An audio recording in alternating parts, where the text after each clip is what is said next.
Guys, क्या आपको भी ये सेंटेंस कंफ्यूज करते हैं? जैसे मुझे लगा, मुझे लगता है, मुझे लग रहा है, मुझे नहीं लगता। अगर मुझे लगेगा, मुझे लग तो रहा है, तुम्हें नहीं लगता क्या? मुझे जरा भी नहीं लगा। तो आज की वीडियो में मैं आपको वर्ड बाय वर्ड बिल्कुल सिंपल तरीके से समझाऊंगी ताकि आज के बाद आप कभी कंफ्यूज ना हो। So hi everyone, welcome back to my channel. Let's get started. सबसे पहला सेंटेंस है मुझे लगता है।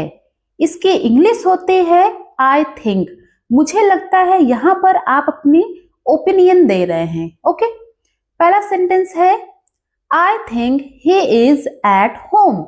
मुझे लगता है कि वो घर पर है। राइट।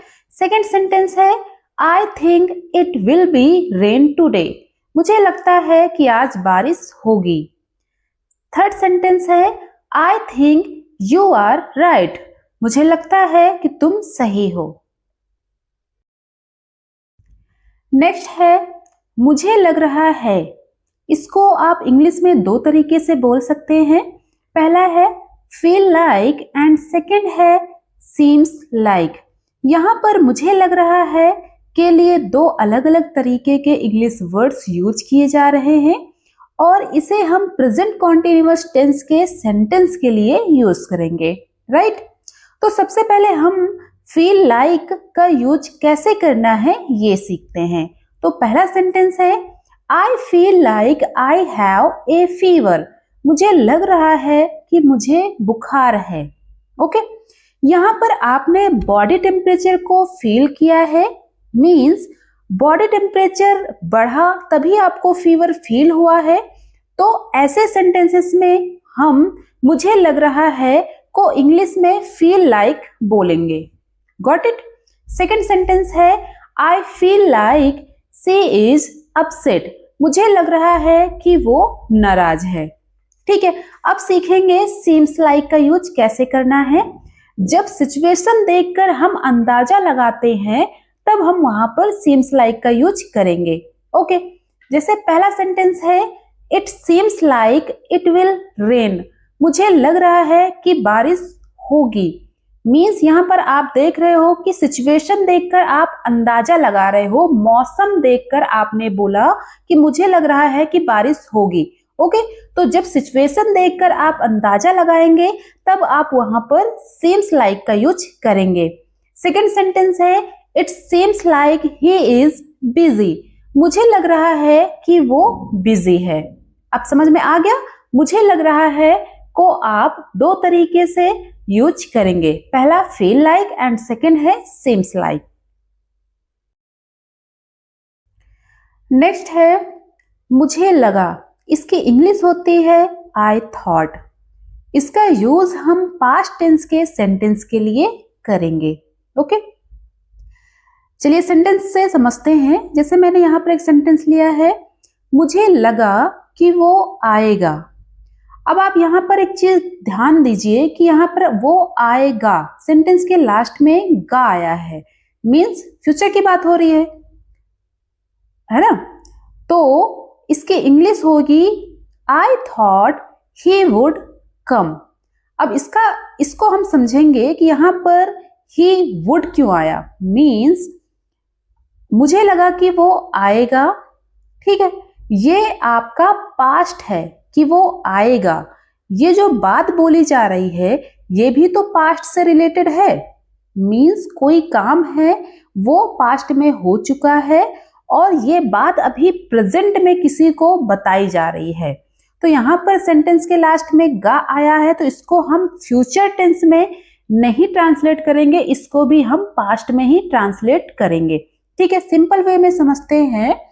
जैसे मान लो आपने अपने दोस्त से बोला कि मुझे लगा कि तुम शादी में आओगे लेकिन तुम नहीं आए। तो आप यहाँ पर देख रहे हैं कि वर्तमान में तो आप बात कर रहे हैं, ठीक है, लेकिन जिस बारे में आप बात कर रहे हो वो पास्ट में वो काम हो चुका है।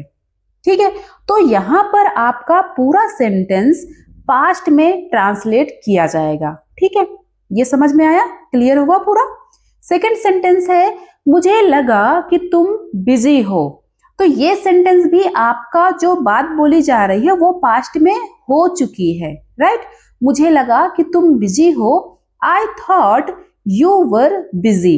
यहाँ पर आप सभी को जैसा कि पता है कि पास्ट टेंस में सिंगुलर सब्जेक्ट के साथ हम वॉज का यूज करते हैं एंड प्लूरल सब्जेक्ट के साथ हम वर का यूज करते हैं। तो यहाँ पर हमने यू के साथ वर का यूज किया है। क्लियर हुआ? नेक्स्ट आता है मुझे नहीं लगता है। अब इसकी इंग्लिश क्या होगी? तो इसकी इंग्लिश होती है आई डोंट थिंक। अब इसका यूज कहाँ करना है? तो जब आप किसी बात से एग्री नहीं हो या जब आपको डाउट हो तब हम वहां पर आई डोंट थिंक का यूज करते हैं। ओके, पहला सेंटेंस है मुझे नहीं लगता कि ये आइडिया अच्छा है। I don't think this idea is good. Second sentence है मुझे नहीं लगता कि तुम रेडी हो। I don't think you are ready. तो इस तरीके से आप मुझे नहीं लगता है को इंग्लिश में आई डोंट थिंक बोलेंगे। नेक्स्ट आता है अगर मुझे लगेगा। तो इसकी इंग्लिश होती है if I feel and second English होती है इफ आई थिंक।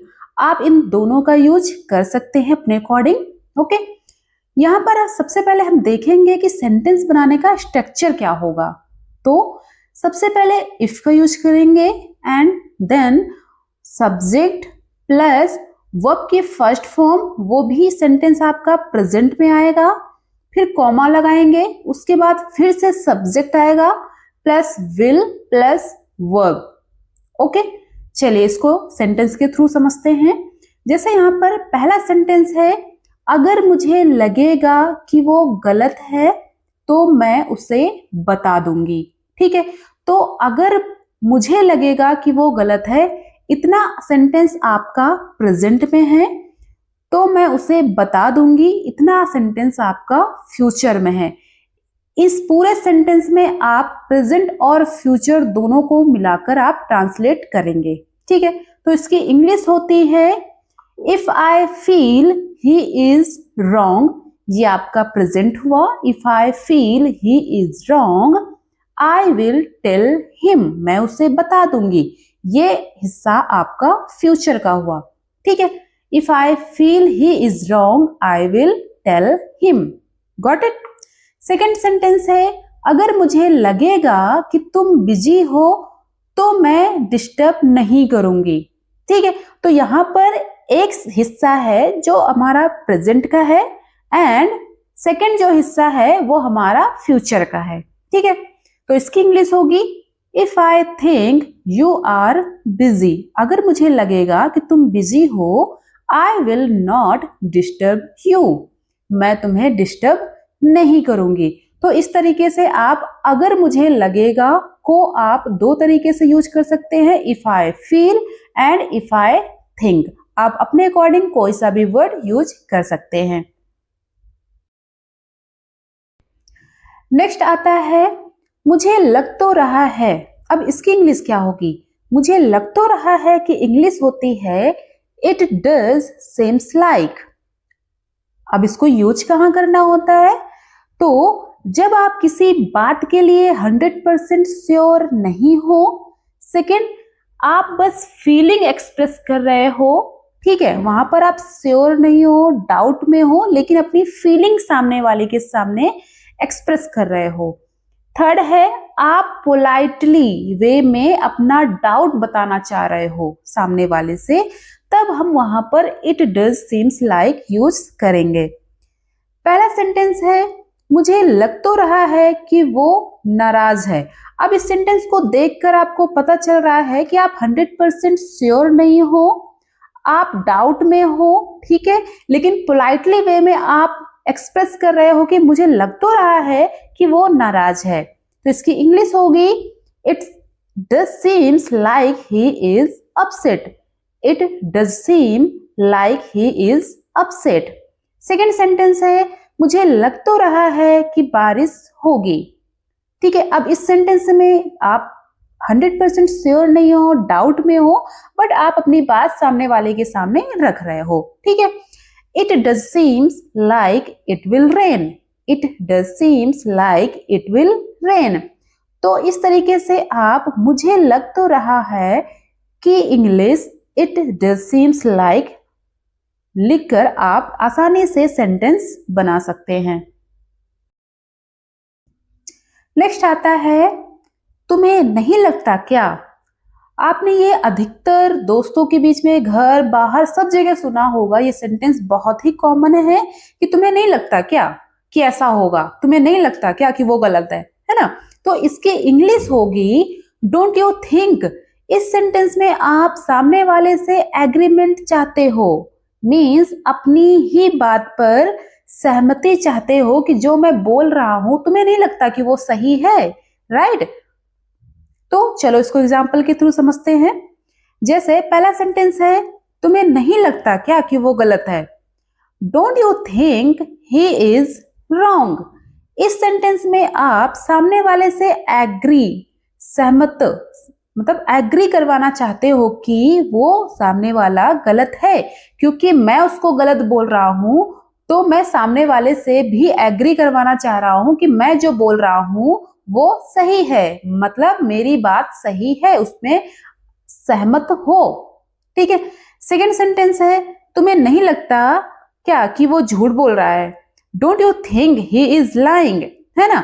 तो इस सेंटेंस में भी आप देख रहे हो कि आप अपनी बात को मनवाना चाह रहे हो, सामने वाले से ये कहलवाना चाह रहे हो कि मैं ऐसा बोल रहा हूं तो मैं सही बोल रहा हूं। मीन्स सामने वाले को भी हम कन्विंस कर रहे हैं कि तुम भी वो जो बात मैं बोल रहा हूं तुम भी उस बात में अपनी सहमति जाहिर करो। ठीक है, ऐसे सेंटेंसेस में आप easily don't you think use करेंगे। अगर ऐसा आपके सामने आता है तुम्हें नहीं लगता है क्या, तो इसको इजिली आप इंग्लिश में डोंट यू थिंक लिखकर आप आगे का सेंटेंस बना सकते हैं। नेक्स्ट आता है मुझे जरा भी नहीं लगा। ये सेंटेंस भी बहुत ही कॉमन है और डेली लाइफ में बहुत ही ज्यादा यूज होता है। जैसे हम बोलते हैं मुझे जरा भी नहीं लगा कि वो फेल हो जाएगा, मुझे जरा भी नहीं लगा कि वो बीमार हो जाएगा, है ना। तो आखिर इसको इंग्लिश में हम बोलेंगे क्या। तो मुझे जरा भी नहीं लगा, इसकी इंग्लिश होती है I had no idea, I had no idea. इसको हम पास्ट टेंस के सेंटेंस के लिए यूज करेंगे। ओके, अब सीखेंगे कि इसको यूज कहाँ करना है। तो पहला है जब आप शॉक में हो, किसी चीज से शॉक्ड हो जाते हो तब यूज कर सकते हैं। सेकेंड, आपको बिल्कुल भी आइडिया नहीं था।